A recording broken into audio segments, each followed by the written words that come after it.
رسول کریم صلی اللہ علیہ وسلم نے پانی کا ایک برتن طلب فرمایا تو آپ کے لیے ایک چوڑے منہ کا پیالہ لایا گیا جس میں کچھ تھوڑا پانی تھا۔ آپ نے اپنی انگلیاں اس میں ڈال دیں۔ انس کہتے ہیں کہ میں پانی کی طرف دیکھنے لگا، پانی آپ کی انگلیوں کے درمیان سے پھوٹ رہا تھا۔ انس کہتے ہیں کہ اس ایک پیالہ پانی سے جن لوگوں نے وضو کیا وہ 70 سے 80 تک تھے۔ صحیح بخاری حدیث نمبر 200۔ رسول اللہ صلی اللہ علیہ وسلم جب دھوتے یا جب نہاتے تو 1 سا سے لے کر 5 مد تک پانی استعمال فرماتے تھے، اور جب وضو فرماتے تو 1 مد پانی سے۔ صحیح بخاری حدیث نمبر 201۔ سعد بن ابی وقاص رضی اللہ تعالی عنہ رسول کریم صلی اللہ علیہ وسلم سے نقل کرتے ہیں کہ رسول کریم صلی اللہ علیہ وسلم نے موزوں پر مسح کیا۔ عبداللہ بن عمر نے اپنے والد ماجد عمر رضی اللہ تعالی عنہ سے اس کے بارے میں پوچھا تو انہوں نے کہا سچ ہے، اور یاد رکھو جب تم سے سعد رسول اللہ صلی اللہ علیہ وسلم کی کوئی حدیث بیان فرمائے تو اس کے متعلق ان کے سوا کسی دوسرے آدمی سے مت پوچھو۔ صحیح بخاری حدیث نمبر 202۔ ایک دفعہ آپ صلی اللہ علیہ وسلم رفع حاجت کے لیے باہر گئے تو مغیرہ پانی کا ایک برتن لے کر آپ کے پیچھے گئے۔ جب آپ قضائے حاجت سے فارغ ہو گئے تو مغیرہ نے آپ کو وضو کراتے ہوئے آپ کے اعضائے مبارکہ پر پانی ڈالا۔ آپ نے وضو کیا اور موزوں پر مسح فرمایا۔ صحیح بخاری حدیث نمبر 203۔ جعفر بن عمرو بن امیہ زمری کو ان کے باپ نے خبر دی کہ انہوں نے رسول کریم صلی اللہ علیہ وسلم کو موزوں پر مسح کرتے ہوئے دیکھا۔ صحیح بخاری حدیث نمبر 204۔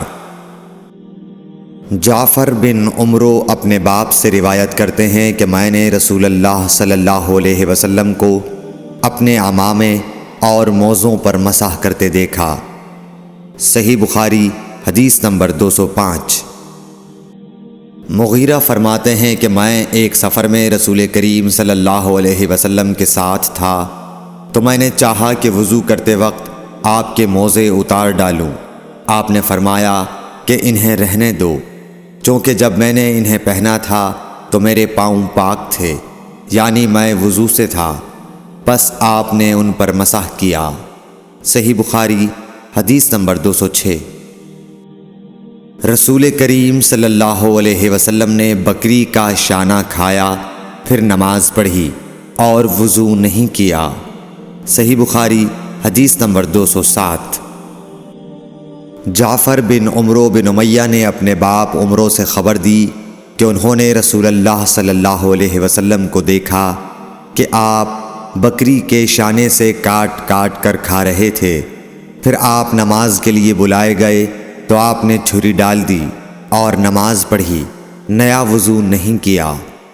صحیح بخاری حدیث نمبر 208۔ سوید بن نعمان رضی اللہ تعالی عنہ نے خبر دی کہ فتح خیبر والے سال وہ رسول اللہ صلی اللہ علیہ وسلم کے ساتھ صحبہ کی طرف جو خیبر کے قریب ایک جگہ ہے پہنچے۔ آپ صلی اللہ علیہ وسلم نے عصر کی نماز پڑھی، پھر ناشتہ منگوایا تو سوائے ستو کے اور کچھ نہیں لایا گیا۔ پھر آپ نے حکم دیا تو وہ بھگو دیا گیا۔ پھر رسول کریم صلی اللہ علیہ وسلم نے کھایا اور ہم نے بھی کھایا۔ پھر مغرب کی نماز کے لیے کھڑے ہو گئے، آپ نے کلی کی اور ہم نے بھی۔ پھر آپ نے نماز پڑھی اور نیا وضو نہیں کیا۔ صحیح بخاری حدیث نمبر 209۔ حضرت میمونہ زوجہ رسول کریم صلی اللہ علیہ وسلم نے بتلایا کہ آپ نے ان کے یہاں بکری کا شانہ کھایا، پھر نماز پڑھی اور نیا وضو نہیں فرمایا۔ صحیح بخاری حدیث نمبر 210۔ رسول اللہ صلی اللہ علیہ وسلم نے دودھ پیا، پھر کلی کی اور فرمایا اس میں چکنائی ہوتی ہے۔ صحیح بخاری حدیث نمبر 211۔ رسول کریم صلی اللہ علیہ وسلم نے فرمایا کہ جب نماز پڑھتے وقت تم میں سے کسی کو اونگ آ جائے تو چاہیے کہ وہ سو رہے یہاں تک کہ نیند کا اثر اس سے ختم ہو جائے۔ اس لیے جب تم میں سے کوئی شخص نماز پڑھنے لگے اور وہ اونگ رہا ہو تو وہ کچھ نہیں جانے گا کہ وہ خدا سے مغفرت طلب کر رہا ہے یا اپنے نفس کو بد دعا دے رہا ہے۔ صحیح بخاری حدیث نمبر 212۔ رسول اللہ صلی اللہ علیہ وسلم نے فرمایا کہ جب تم نماز میں اونگنے لگو تو سو جانا چاہیے، پھر اس وقت نماز پڑھے جب جان لے کہ وہ کیا پڑھ رہا ہے۔ صحیح بخاری حدیث نمبر 213۔ حضرت انس روایت کرتے ہیں کہ رسول کریم صلی اللہ علیہ وسلم ہر نماز کے لیے نیا وضو فرمایا کرتے تھے۔ میں نے کہا تم لوگ کس طرح کرتے تھے؟ کہنے لگے ہم میں سے ہر ایک کو اس کا وضو اس وقت تک کافی ہوتا جب تک کوئی وضو توڑنے والی چیز پیش نہ آ جاتی، یعنی پیشاب، پخانہ یا نیند وغیرہ۔ صحیح بخاری حدیث نمبر 214۔ سوید بن نعمان رضی اللہ تعالی عنہ نے بتلایا کہ ہم خیبر والے سال رسول اللہ صلی اللہ علیہ وسلم کے ہمراہ جب صحبہ میں پہنچے تو رسول کریم نے ہمیں عصر کی نماز پڑھائی۔ جب نماز پڑھ چکے تو آپ نے کھانے منگوائے، مگر کھانے میں صرف ستو ہی لایا گیا، سو ہم نے اس کو کھایا اور پیا۔ پھر رسول کریم صلی اللہ علیہ وسلم مغرب کی نماز کے لیے کھڑے ہو گئے تو آپ نے کلی کی، پھر ہمیں مغرب کی نماز پڑھائی اور نیا وضو نہیں کیا۔ صحیح بخاری حدیث نمبر 215۔ رسول اللہ صلی اللہ علیہ وسلم ایک دفعہ مدینے یا مکے کے ایک باغ میں تشریف لے گئے۔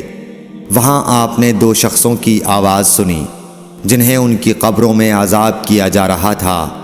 آپ صلی اللہ علیہ وسلم نے فرمایا کہ ان پر عذاب ہو رہا ہے اور کسی بہت بڑے گناہ کی وجہ سے نہیں۔ پھر آپ صلی اللہ علیہ وسلم نے فرمایا بات یہ ہے کہ ایک شخص ان میں سے پیشاب کے چھینٹوں سے بچنے کا اہتمام نہیں کرتا تھا اور دوسرا شخص چغل خوری کیا کرتا تھا۔ پھر آپ صلی اللہ علیہ وسلم نے کھجور کی ایک ڈالی منگوائی اور اس کو توڑ کر 2 ٹکڑے کیا اور ان میں سے ایک ایک ٹکڑا ہر ایک کی قبر پر رکھ دیا۔ لوگوں نے آپ صلی اللہ علیہ وسلم سے پوچھا کہ یا رسول اللہ یہ آپ نے کیوں کیا؟ آپ نے فرمایا اس لیے کہ جب تک یہ ڈالیاں خشک نہ ہوں شاید اس وقت تک ان پر عذاب کم ہو جائے۔ صحیح بخاری حدیث نمبر 216۔ انس بن مالک رضی اللہ تعالی عنہ روایت کرتے ہیں کہ رسول کریم صلی اللہ علیہ وسلم جب رفع حاجت کے لیے باہر تشریف لے جاتے تو میں آپ کے پاس پانی لاتا، آپ اس سے استنجا فرماتے۔ صحیح بخاری حدیث نمبر 217۔ ایک مرتبہ رسول اللہ صلی اللہ علیہ وسلم 2 قبروں پر گزرے تو آپ نے فرمایا کہ ان دونوں قبر والوں کو عذاب دیا جا رہا ہے اور کسی بڑے گناہ پر نہیں۔ ایک تو ان میں سے پیشاب سے احتیاط نہیں کرتا تھا اور دوسرا چغل خوری کیا کرتا تھا۔ پھر آپ صلی اللہ علیہ وسلم نے ایک ہری ٹہنی لے کر بیچ سے اس کے 2 ٹکڑے کیے اور ہر ایک قبر پر ایک ٹکڑا گاڑ دیا۔ لوگوں نے پوچھا کہ یا رسول اللہ آپ نے ایسا کیوں کیا؟ آپ نے فرمایا شاید جب تک یہ ٹہنیاں خشک نہ ہوں ان پر عذاب میں کچھ تخفیف رہے۔ صحیح بخاری حدیث نمبر 218۔ رسول کریم صلی اللہ علیہ وسلم نے ایک دیہاتی کو مسجد میں پیشاب کرتے ہوئے دیکھا تو لوگوں سے آپ نے فرمایا اسے چھوڑ دو۔ جب وہ فارغ ہو گیا تو پانی منگوا کر آپ نے اس جگہ بہا دیا۔ صحیح بخاری حدیث نمبر 219۔ حضرت ابو ہریرہ رضی اللہ تعالی عنہ نے فرمایا کہ ایک اعرابی کھڑے ہو کر مسجد میں پیشاب کرنے لگا تو لوگ اس پر جھپٹنے لگے۔ یہ دیکھ کر رسول کریم صلی اللہ علیہ وسلم نے لوگوں سے فرمایا کہ اسے چھوڑ دو اور اس کے پیشاب پر پانی کا بھرا ہوا ڈول یا کچھ کم بھرا ہوا ڈول بہا دو، کیونکہ تم نرمی کے لیے بھیجے گئے ہو، سختی کے لیے نہیں۔ صحیح بخاری حدیث نمبر 220۔